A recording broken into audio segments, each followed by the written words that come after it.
جب 100 میں 100 تاجر جھوٹا ہو، کوئی لاکھوں میں ایک سچا ہو، تو اس کا سچ اتنے بڑے طوفان کا منہ کیسے موڑے گا؟ جب 100 میں 100 تاجر ملاوٹ کرتا ہو، جب 100 میں 100 تاجر دھوکہ دیتا ہو،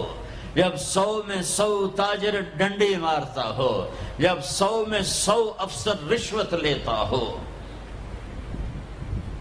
جب ہر طاقتور ظالم ہو، جہاں کا غریب بھی ظالم ہو، جہاں ہر مرد عورت جھوٹ بولے، جہاں ہر آدمی داؤ لگے تو دھوکہ دینے سے باز نہ آئے، ریڑھی والا بھی دھوکہ دینے سے باز نہیں آتا۔ ہمارا مزدور دھوکے باز ہے کہ 8 گھنٹے کا کام 48 گھنٹے میں کرتا ہے۔ ہمارا مستری دھوکے باز ہے، 1 ہفتے کا کام 1 مہینے میں کرتا ہے۔ میں کہاں اور کیا کیا دکھاؤں۔ فیصل آباد فجر کی نماز پڑھ کے نکلا سیر کرنے، واپس آیا تو ایک ریڑھی والا نظر آیا دور سے، سفید پگڑی سفید داڑھی۔ ریڑھی والے عام طور پر ایسے نہیں ہوتے، دنیا کے بھی غریب ہوتے ہیں، دین کے بھی غریب ہوتے ہیں۔ تو مجھے بڑے پیارے لگے وہ بزرگ، تو میں جب ان کے قریب سے گزرا تو میں نے ان کو ایک دفعہ پھر یوں دیکھا، تو میں نے دیکھا ویسے رو رہے تھے خاموش آنسوؤں کے ساتھ، اور ان کا ایک ہاتھ تھا ریڑھی کے اوپر اور ایک ہاتھ تھا پیٹی کے اوپر، اور ایسے آنسو گر رہے تھے ایسے۔ میں کھڑا ہو گیا، میں نے کہا بزرگوں خیریت ہے، کیوں رو رہے ہیں؟ تو کچھ بولے نہیں،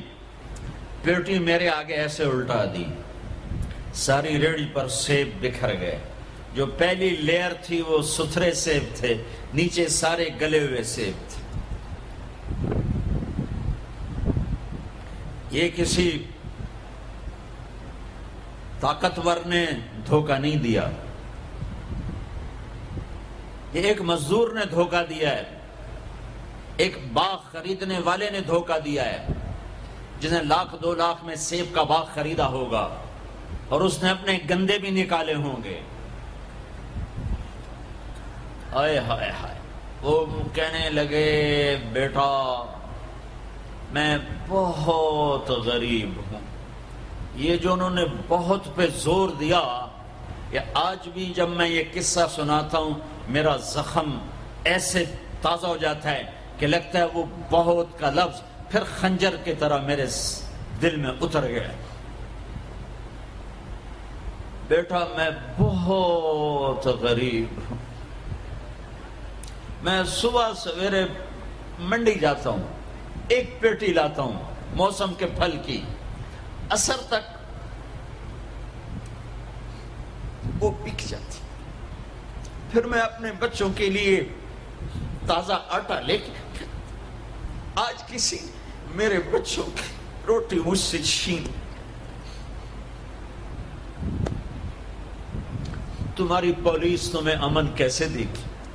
تمہاری فوج تمہیں امن کیسے دے گی؟ جب تم نے سب نے اللہ اس کے رسول سے بغاوت کا جھنڈا اٹھایا، ان سب بڑے تاجروں نے بینکوں کو آباد کیا ہوا ہے، ان کا رونا کیا روں؟ چھوٹے چھوٹے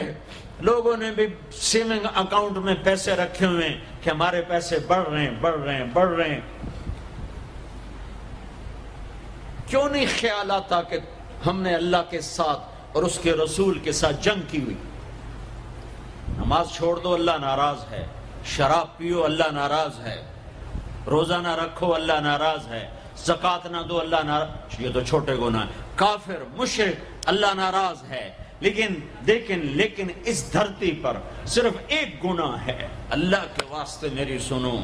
وکیل نے بڑے بڑے لوگ بھی بلائے ہوں گے، اللہ کے واسطے میری بات سنو، میری فریاد سنو۔ میں کوئی پیشہ ور خطیب نہیں ہوں، میں عقیل کے پیسوں پہ یہاں نہیں آیا ہوں، میری سنو۔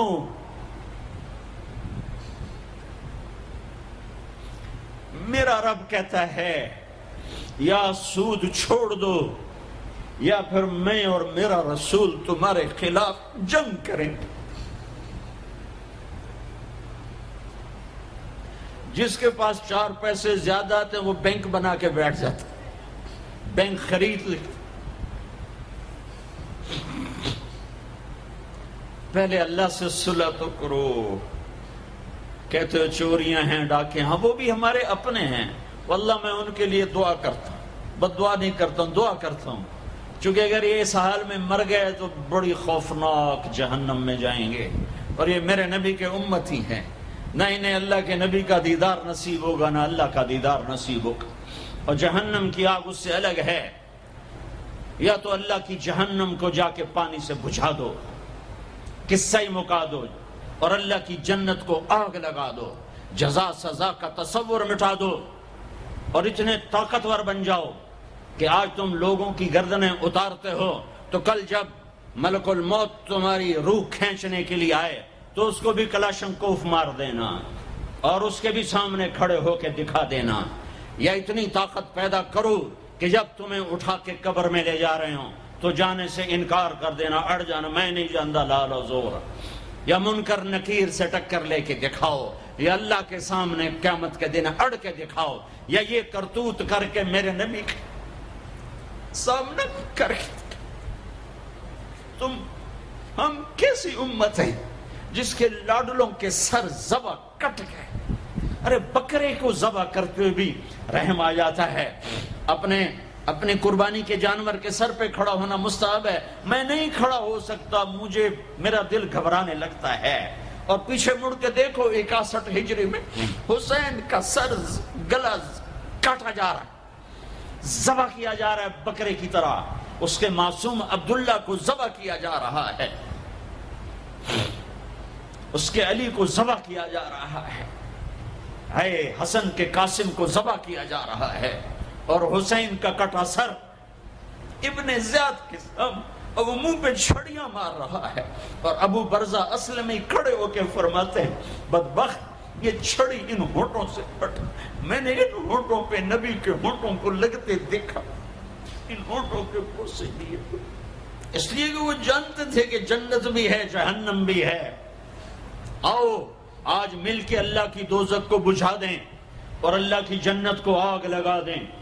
اور منکر نکیر اور اسرائیل کو بھی کلاشنکوف سے اڑا دیں، پھر جاؤ جو مرضی عزتیں لوٹو، قتل کرو، بندے اٹھاؤ، سود کھاؤ، نوکروں کو مارو، نوکروں کو گالیاں دو، ہر گھر میں نوکر بے عزت نہیں ہو رہے، ہر گھر میں نوکرانیاں بے عزت نہیں ہو رہی، بیگم سے چائے کی پیالی نہیں پورا سیٹ ٹوٹ جائے تو صرف اتنا کہتی اوہ سیٹ ٹوٹ گیا، اور نوکرانی سے پیالی ٹوٹ جائے تو اس کی عزت اتار کر اس کے ہاتھ میں پکڑا دی جاتی ہے۔